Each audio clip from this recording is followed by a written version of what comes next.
Hello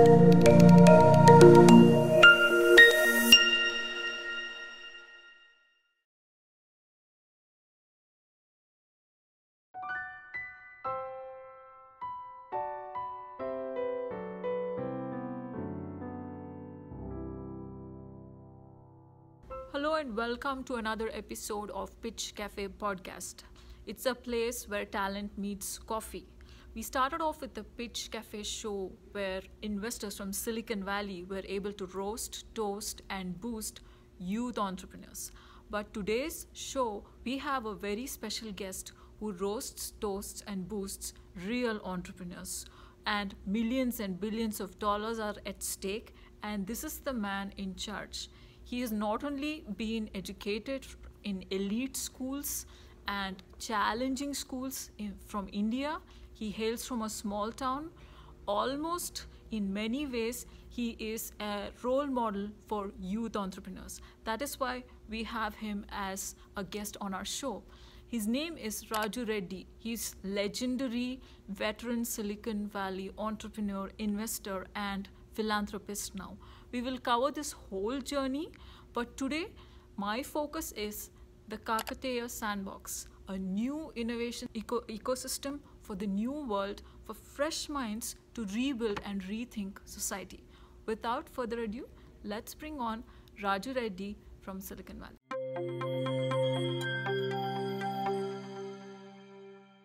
Thank you, Vidyangi. Great to be here with you today. Thanks, Raju. Truly a pleasure and honor to have you on this show. So Raju, I've been following your work for about a decade now from India, and here in Silicon Valley, there are a few set of iconic people who are trying to bridge Silicon Valley and Indian entrepreneurial ecosystem. Definitely a lot of people look up to you. So please, let's start with you. Who is Raju Reddy? Who is this person today as he faces the camera? Who is this person? Oh, interesting. Yeah. So I was born in a small town called Nizamabad, which is about 3 hours north of Hyderabad in Telangana. It's a place where three states, Maharashtra, Karnataka, and Telangana intersect. I often like to say Nizamabad is like a wonderful microcosm of India, because you have people from these different backgrounds, languages, and many that have even moved early on from Pakistan after the partition, and that's where I was born and grew up very early. When I was about 10-year old, my dad decided to send me to Sainik School, Korukonda, which is near Vizag. So Sainik schools, there is one of these. These are central government schools. There's one Sainik school in every state in the country, and they primarily trained for the armed forces. And I was a misfit for the armed forces. I couldn't get in, so that's why I became an engineer. But a lot of my friends have gone on to become, senior armed force officers. One of them just retired recently as vice admiral and lieutenant general and all that. Wow. Because that is the route from Sainik schools to NDA to the armed forces.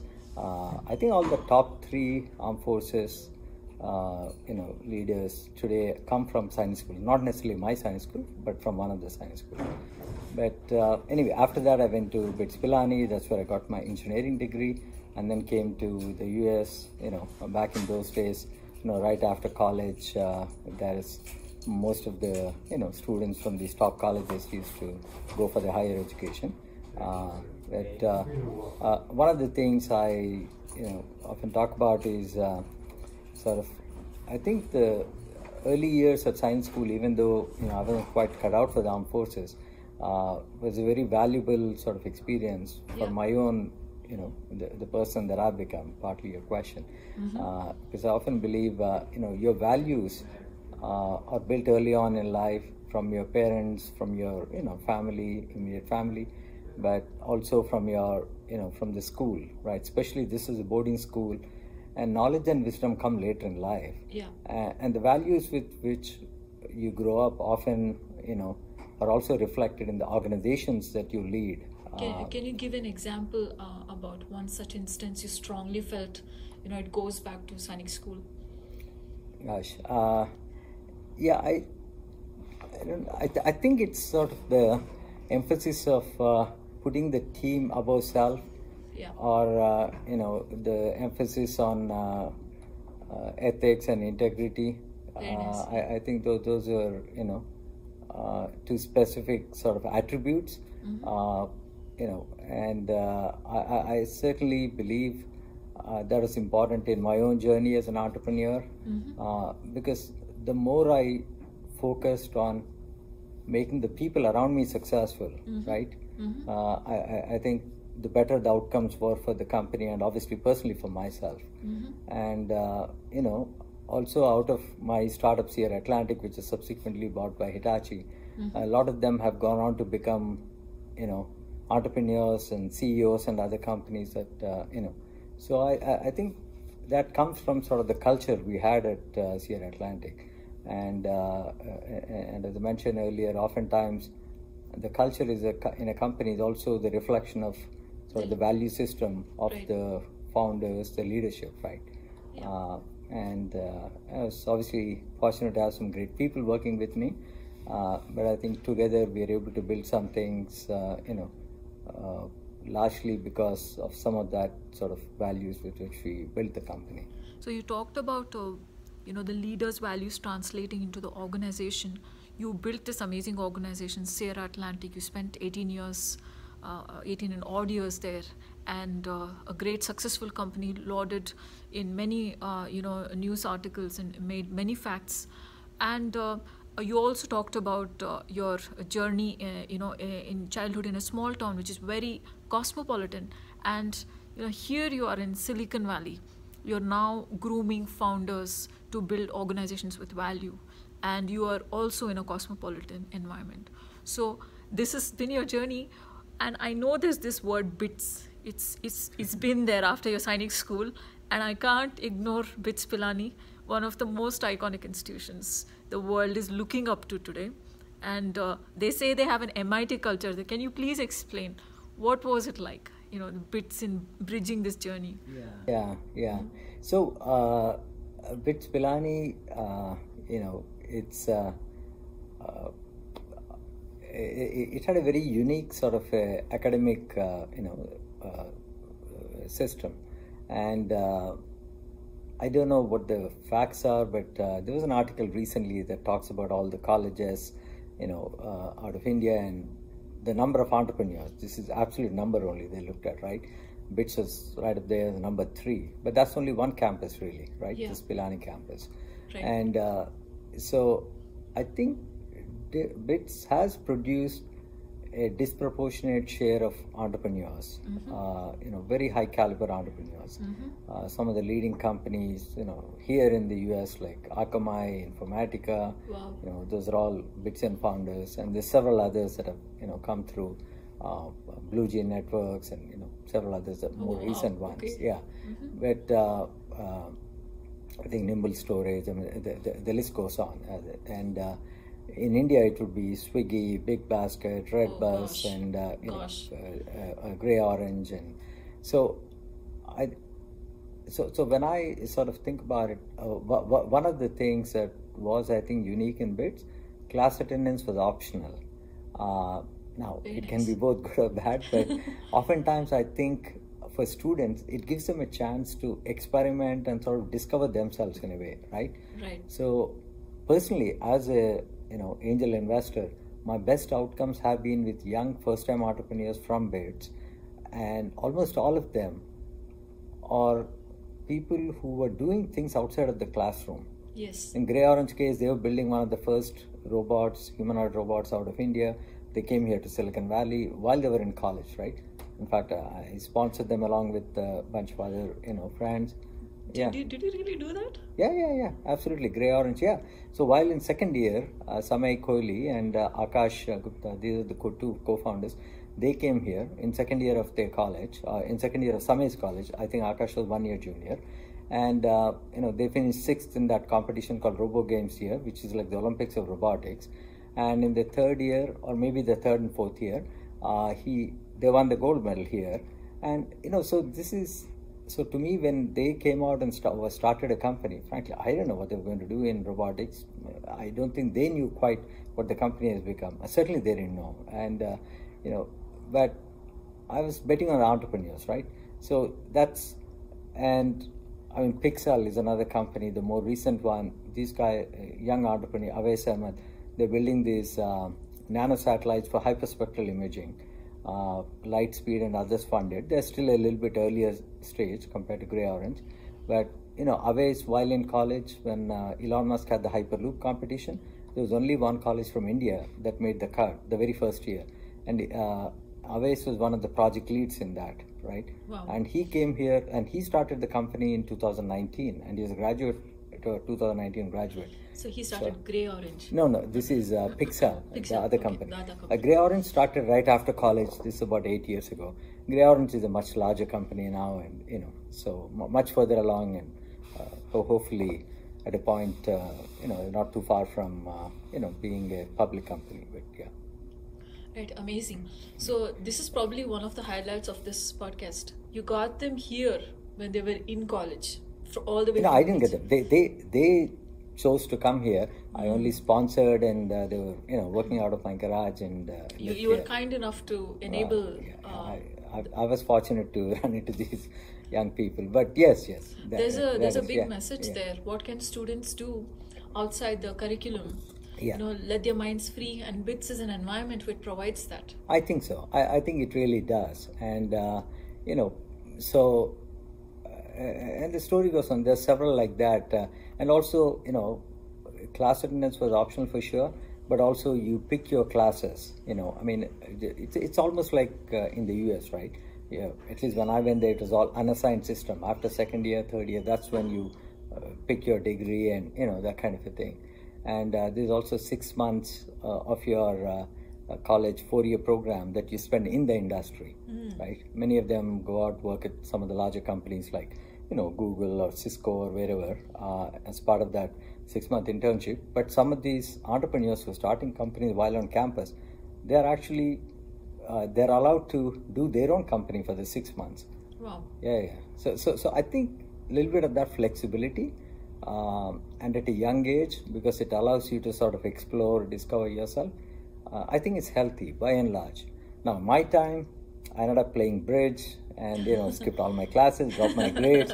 So I didn't do anything that useful with it. But but today you have far more opportunities for these young kids in the colleges. Right? One observation I feel is entrepreneurship is being encouraged in the curriculum. Yeah, absolutely. It used to be something. Yes. You do after you get a job and secure funding, but this is happening inside the education right now. Yeah. I think they get that early orientation, and that helps. And also the alumni network, I think, is very tight, so that helps too, because all these kids, whether it's Pixel or Grey Orange or any of these companies, I think they had a lot of alumni engagement, right? Even before they graduated, that in some ways helped them build those skills and sort of the network and all of that. And for the alumni, I think it gives them a nice peek into what's happening on the campus, and intellectually we grow also. I often say mentoring is a two-way street, right? Yeah. It's not like I'm parting with some great wisdom. I mean, I'm learning just as much when I interact with these young people with their bright ideas. I mean, right now there's a company called Flam that we've invested, and very excited, and just the way these entrepreneurs think, and they're really bold. I mean, these people are thinking not about just building the next unicorn in India or something like that. They're actually striving to build a company world class and a leader as big as any of the biggest companies in the world today, right, in the tech industry. Whether they get there or not, time will tell, but at least their ambitions are pretty big, and I think they have with the right kind of mentoring and support, I'm sure some of these will go on to become global brands.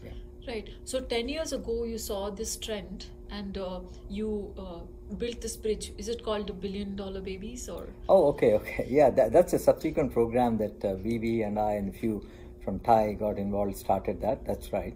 The idea was saying that there are these startups coming out of India, and the way I sort of presented that is, India is in a position to combine the best of both China and Israel in terms of companies with, like China, there are a lot of companies of very large scale, but primarily focused on domestic market, right? Right. Israel, you could argue, is the best ecosystem building products for a global market outside of the US, of course. Right. And so India is the only startup ecosystem that can look more like America over the next 10, 15 years. That was sort of the premise behind the $1 Billion Baby program, which subsequently became Startup Bridge India, and now it's called Accelerate. Right. So it's kind of gone through a few, revisions. And of course, Falcon X is an idea born out of the same, sort of Framework. belief, if you will, right? That there will be these sort of global brands coming out of India and other parts of the world. Sure. And still the Silicon Valley connection is very important for these companies, and Falcon X can be sort of the landing place for these startups as they sort of grow beyond the very early stages. Yeah. Oh. So you are involved in lots of ecosystems here, building the bridge between India and US. So hold that thought before we jump on to your work in philanthropy. Well, I don't have a real job, so I've got to find ways to engage myself, meet enough of these smart people. So that's where it comes from. But anyway, I thank you. You're very humble. You are acknowledging mentoring as two-way street, and now you're saying, this is... It really is. It really is. I mean, you talk to some of these entrepreneurs, it's just amazing. I mean, that's what gives me a lot of hope.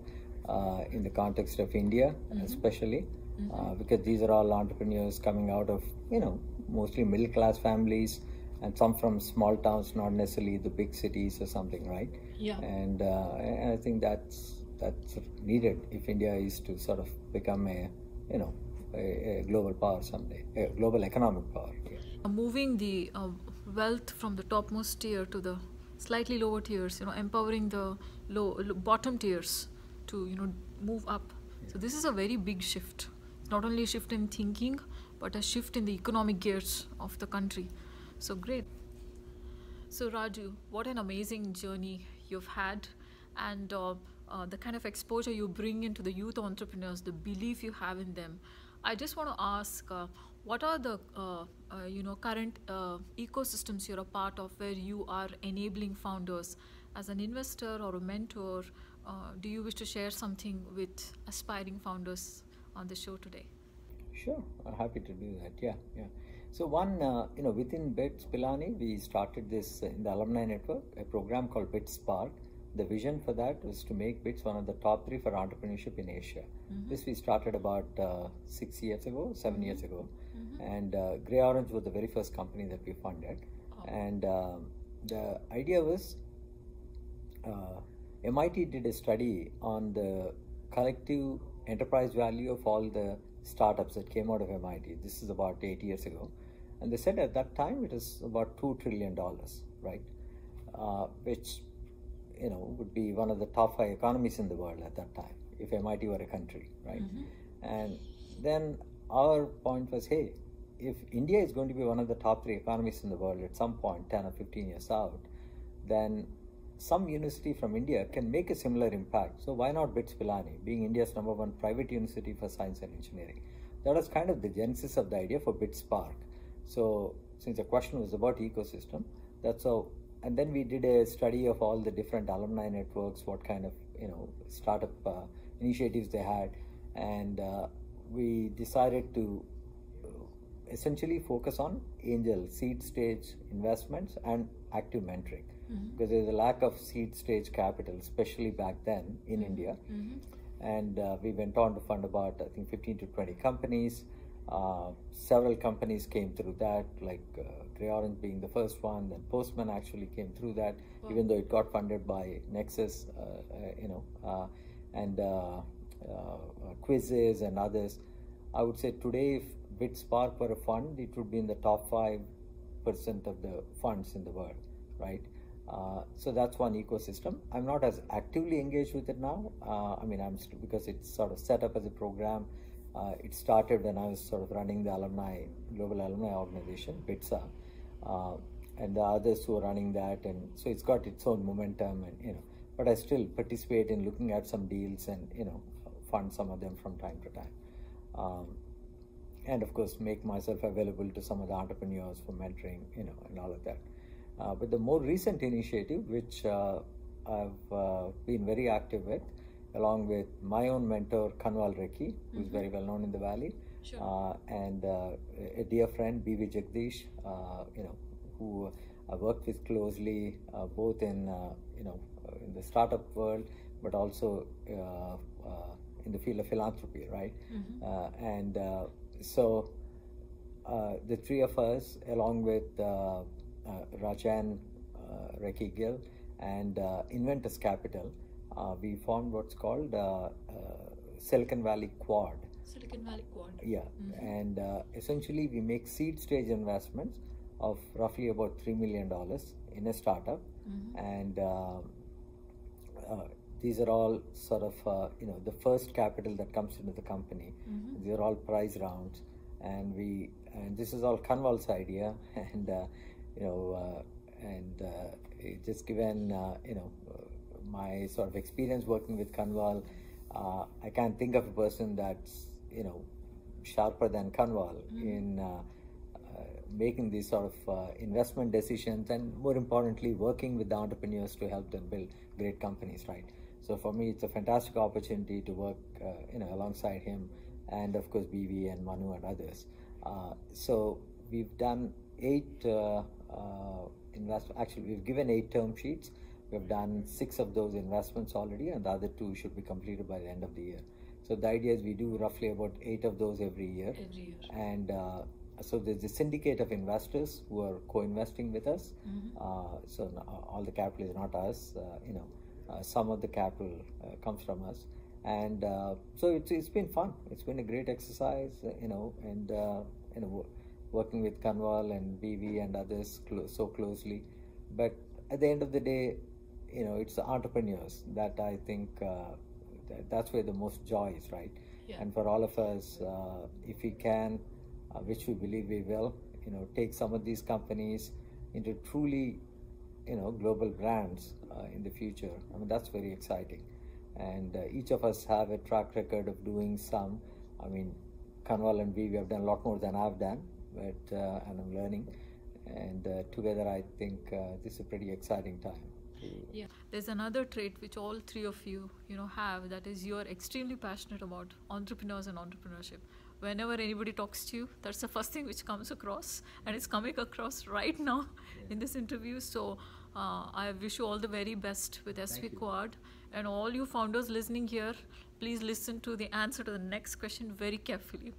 What is it that you look for founders, in founders when you hire them, or when you want to invest in them, or when you bring them into your ecosystem, when you say, hey, this is the person I want to work with? What are the traits you look for? Yeah. So you bring up a good point, actually, where people ask, like, okay, what markets are you investing in, or, especially at seed stage, you're really betting on the founders.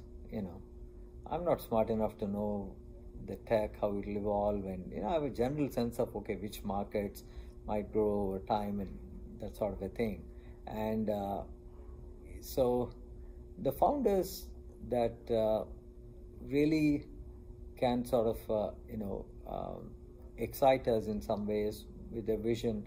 I mean, we like people who are sort of go-getters in a way, right? And who have the interpersonal skills to build great teams, and who also I think, I mean, this is take it for granted, but just the ethics, integrity, I think that's extremely important. The value system is extremely important, and there's no room for any shortcuts on any of that. And we recognize, I mean, this is risk capital, so not all of our deals are going to succeed, but we really want transparency in all the sort of interactions, and because when we make an investment, we are their partner, and and I think I referred to this earlier, mentoring is a two-way street. So we're also looking for entrepreneurs that sort of, when I say excite us, that create an opportunity for us to also grow intellectually, right? So that's very valuable. It's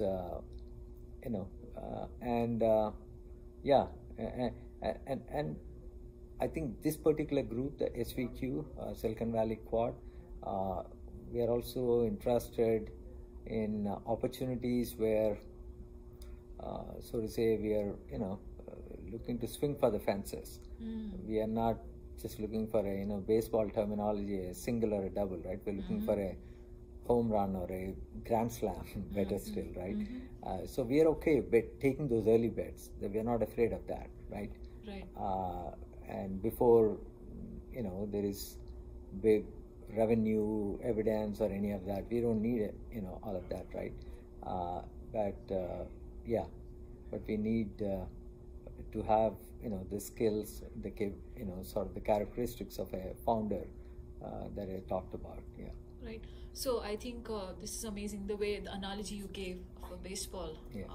I think that talks about how seasoned the idea is, and what future potential it has, and whether the founder is able to go with the ebb and flow and make it happen. Yeah, so, yeah.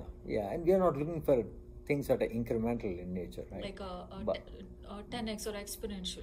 Yeah, by and large, these ideas or these opportunities are big, but more importantly, it is a founder, and a founding team that can sort of build, I mean, there are a lot of unknowns. We know this is risk capital.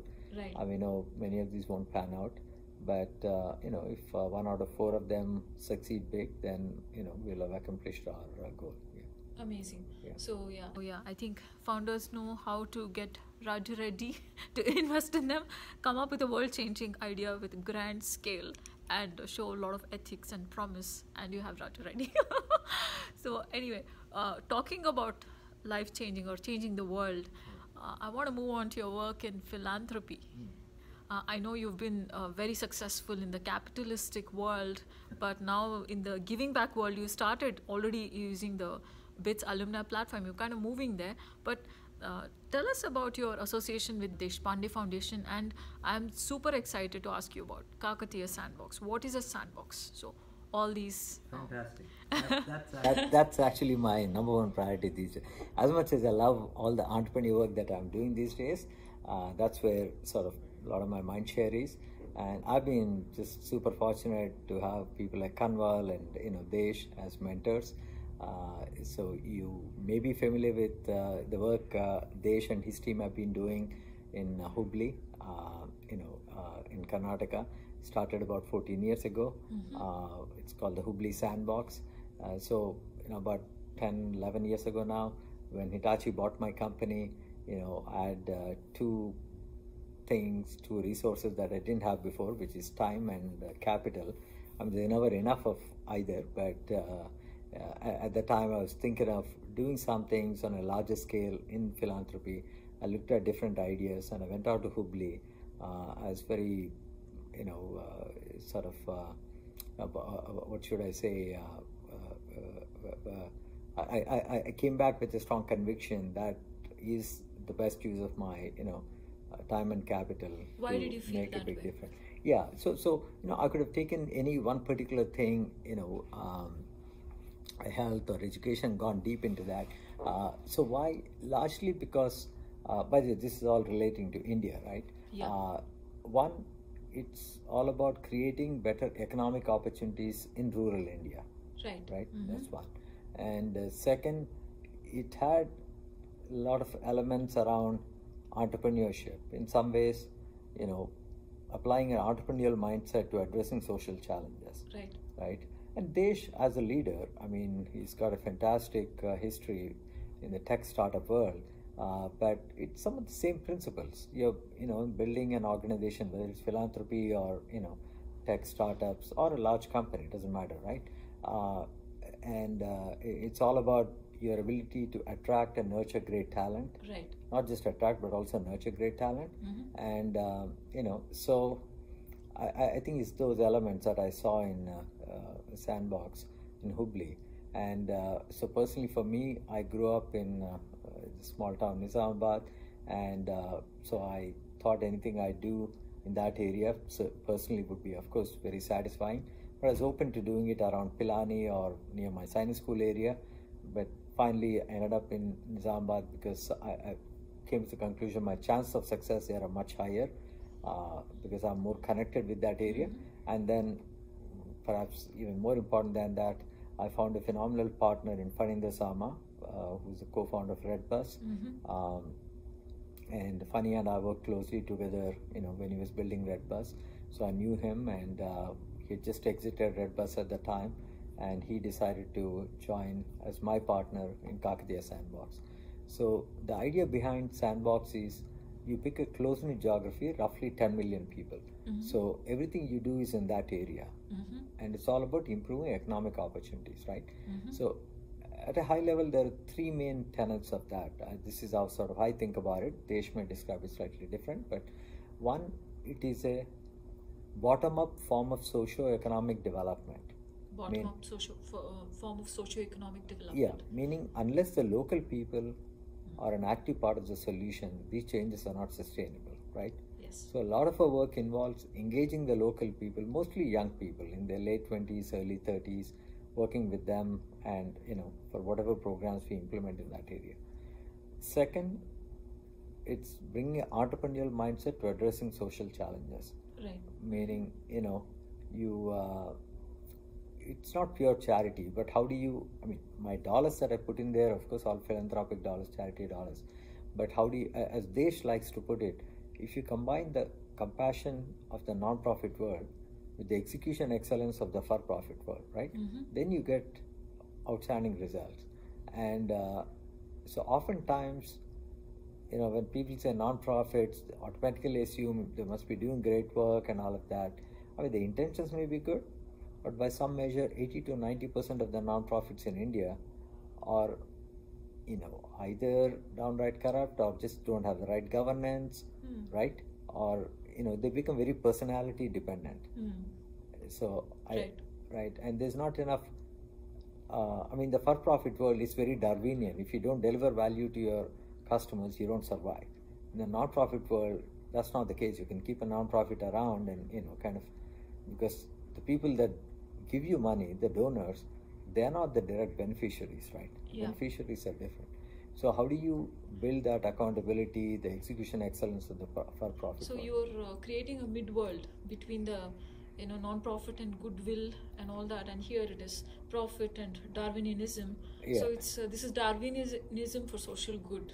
Yeah. So, in fact, one of the reasons why it's called Sandbox is, and a lot of this work is actually done in Hubli, right? So, Desh, obviously, he and his team have done that. I've just taken the best ideas and been implementing in Kakatiya Sandbox.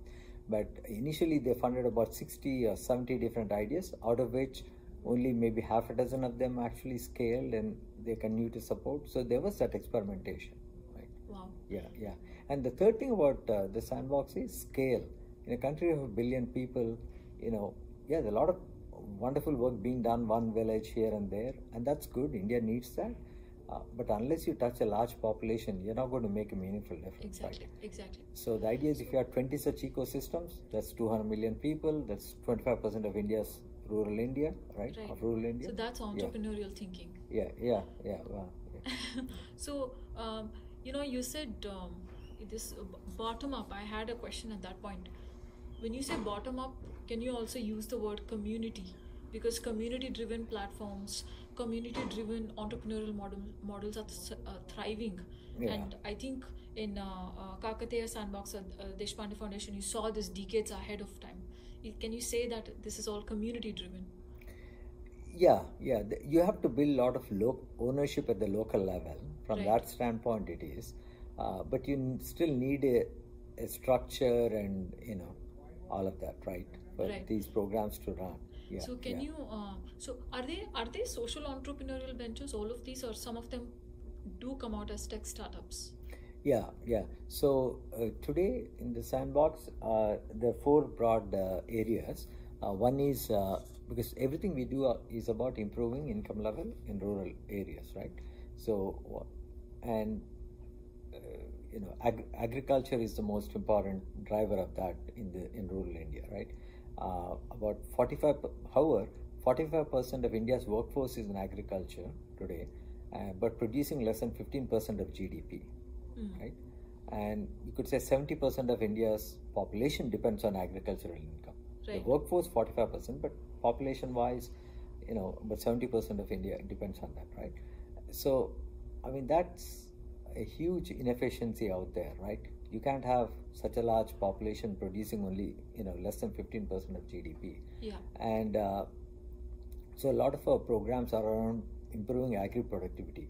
One particular program is around what's called farm ponds, which is water conservation and water harvestation.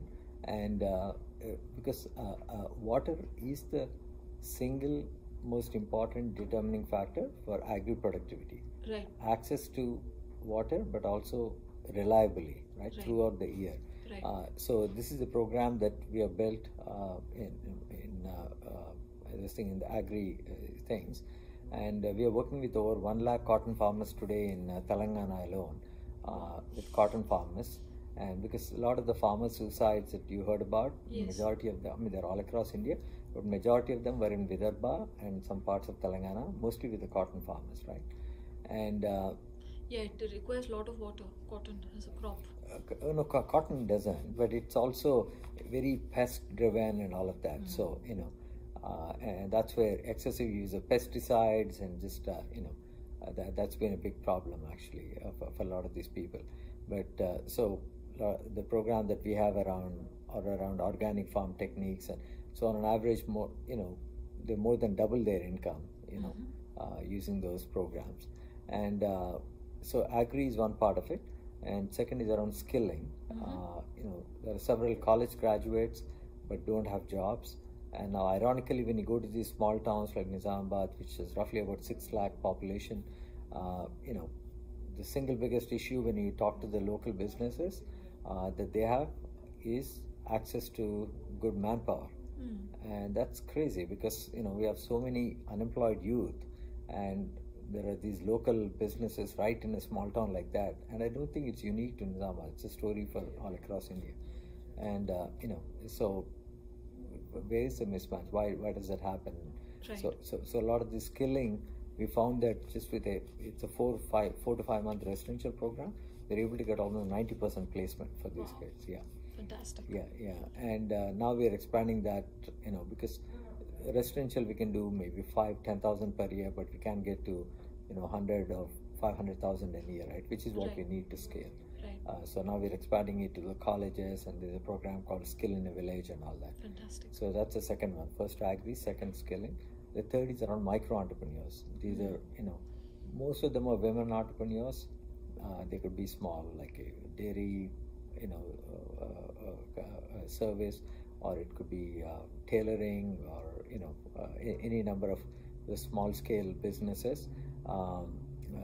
And so there we work, connect them with the sources of funding like the banks and all of that, and sometimes some of them are like food processing companies, so we give them, connect them with the formal training, like there's something called Central Food Technology Research Institute. There are these organizations within India, but a lot of the people on the rural side don't know how to connect with them and kind of leverage that, right? And so that's one, around micro entrepreneurs. And the fourth is about startups, and that's predominantly in Hubli. We'll be just starting that in Telangana. We have not done that before, but these are primarily startups focused on addressing the problems of rural India, not the traditional tech startups that are building products for sort of the whatever the upper middle class or the urban India, right? Right. But these are primarily focused on the farmers and the communities in rural India. Yeah, I did, work with one of these, executives at Deshpande startup, but he's based out of Hubli. Oh. He was building a machine for sugarcane, and he built the COVID shield and at a very cheap rate how to distribute at scale. I thought amazing work is happening at Deshpande startups, and then I thought. Oh yeah, it's been fantastic over the last 15 years, and And so, some of these are, now we're getting to a point where, in fact, we recently had, not recently, more than a year ago now, a CTO for the foundation came out of Google right here in the Bay Area, and he's just building some amazing, initiatives So for are remote. tech focused? Does technology come first for Kakatiya? No. See, all these days it didn't. But the reason why I talked about this gentleman, his name is Shubho Biswas, who came from Google. He's building a lot of these capabilities. Is because now we have certain scale, right? So once you have a scale, like for example, the farm ponds. Before we did 6,000 of those farm ponds over the last 4 or 5 years, and roughly, if it costed about 1 lakh for the farm pond, about 50% of it came from us, 50% came from the farmer. But now, based on, and within 1 year, they were able to more than, recover that investment, right? Their income levels double from 1 lakh to 2 lakhs. So, and that's a sustaining thing. And so based on that success, now we're scaling it to 100,000 farm ponds. And so to track, to manage, and monitor all these, to plan, manage, and monitor all these farm ponds, right? You can actually make very effective use of technology because now you have the scale. So using satellite technology from the satellite images, so that's what Shubho is driving. Right. So we have this sort of a, think of it like a aerial view on a daily basis on where your farm ponds are being built and what stage they are, and you can actually see the progress once the farm ponds are built, how the greenery changes around that area. You can actually see the economic activity. That's very useful. Across time you're studying. Yeah, exactly. Very nice. So we are investing in that technology. So to do the 100,000, it'll cost us roughly about $150 million. Right. And about 100 million of that will come from the farmers themselves and the loans. Now with the banks have come forward to say they can give loans because they have seen the economics of this, right? Right. And so the loans will be given to the founders who are a part of the startup ecosystem. To the farmers. No, to the farmers. This is for the ones that are building the farm ponds. Yeah. Okay. Yeah. And you enable using your startup to build the farm pond. Yeah, using our tech and our workforce. There is not so much startups there, but the startups would be completely independent, because these will be individual founders that come into Deshpande startups for certain problems, right? But the farm pond is one of those programs that are scaled, and it can now be sort of rolled out as a product, right? Very nice. And to take it from 6,000 to 100,000 farm ponds. I mean, that's very substantial because that'll drive an incremental income of $150 to $200 million every year in that region. Right. That is startup thinking. Yeah. And I'm wondering, that's entrepreneurial thinking. Entrepreneurial thinking. Yeah. And I'm wondering if this idea can be mirrored in other emerging markets as well, which where agriculture or agrotechnology is, dominant. Probably Europe and Nordic, many countries have large farmlands, or Yeah, could be. I think India itself, I mean, it's a vast country with over 1 billion people, 70% of them, living in rural India. So I think it's entirely, and the sort of ironic thing is, we are not like Africa or Israel where we don't get enough rains. We actually get, quite a bit of rains. Most of India is reasonably well covered by rainfall, but we just, over the last 20-30 years, we've really poisoned our soil, with excessive use of pesticides, fertilizers. Right. And we've also depleted our ability to conserve, to harvest the rainwater, right? And so I think it's not an irreversible situation. Right. I think it's a fixable problem. That is very optimistic thinking. Oh yeah. That is again the founder entrepreneurial mindset. It can be done.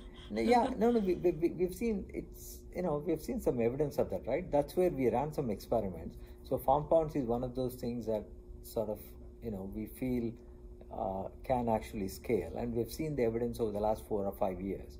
So we arrived at this point of optimism based on the experience, right?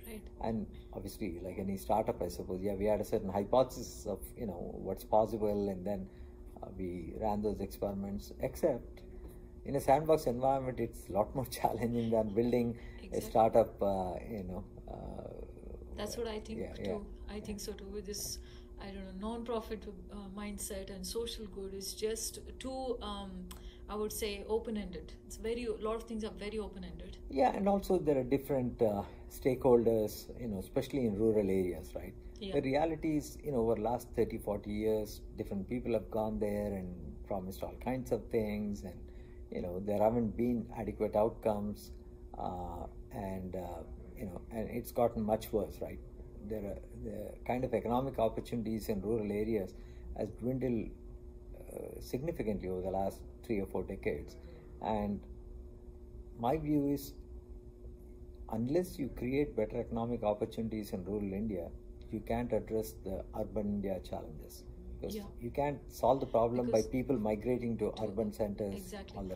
Madness and chaos there, traffic problem, pollution, education. The people who migrate from the villages, they're totally displaced for a period of time. Culturally, they're shocked, and it's now weighing in on the people in the city.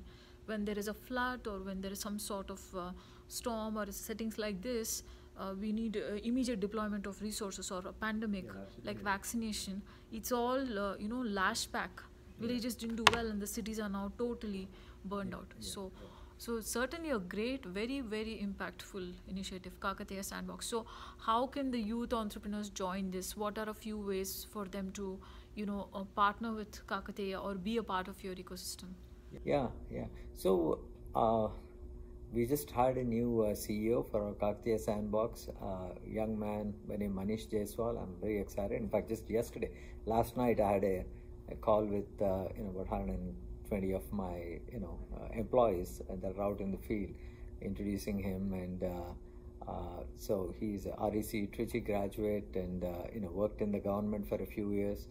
And so I'm very excited that we now have people like that who are really passionate about doing more in the non-profit sector, because they have all kinds of opportunities outside in the anywhere in MNCs or elsewhere. And so we, based on the success over the last 7 or 8 years, we've also launched an initiative within Kakatiya Sandbox called K-Hub. Kakatiya Hub of Social Innovation. So it's a campus we're building, and the idea is, I would say over the last 8 years, we've put in about $8 million into the overall sandbox ecosystem in Telangana alone, Kakatiya Sandbox, and that's driving roughly about $50 million incremental income every year. Wow. This is measurable that, from the farm sector and from the, scaling and micro entrepreneurship. The farm sector looks like it's very huge. Yeah, it's, that's 70% of, rural population lives on that, right? Yeah. So I think it's, you really can't create better opportunities in rural areas unless you improve the productivity of the, agri sector, right? Right. And so that's why we focused on that. But going forward, we believe we can, quadruple that impact, right? Drive up to maybe $200 million incremental income every year, in that region, just in the Kakatiya Sandbox region, right? Now that'll of course require more capital, and so this comes, of course, from the founders. Thanks to Desh and his foundation, they have been huge supporters, kind of the anchor donor for it. But now we feel we also have to get more people involved, with contribution, because there are several people that do care about these things, and they just want to make sure that their capital is being put to the right use. So we have CSR contributions, fair amount in India, but also from some of the HNIs around the world that have an interest. This is specifically in creating better economic opportunities in rural India. We believe the sandbox model is one of the best, if not the best, such ideas that has actually, been producing great results now for almost 15 years in Hubli and 8 years in Telangana. Right. And so great. So all you guys who are watching this, if you want to build an ecosystem like Silicon Valley, please follow Raju Reddy's advice. He starts with a value system and all the way he goes up to the ecosystem. He's spanned out this journey for you. So thank you so much, Raju Reddy Garu. This is really amazing conversation. I hope that lots of people will benefit from this, and everyone will enjoy it as much as I did. And thank you so much. All right. Thank you, Vidyangi. Really enjoyed it. Yeah. Bye.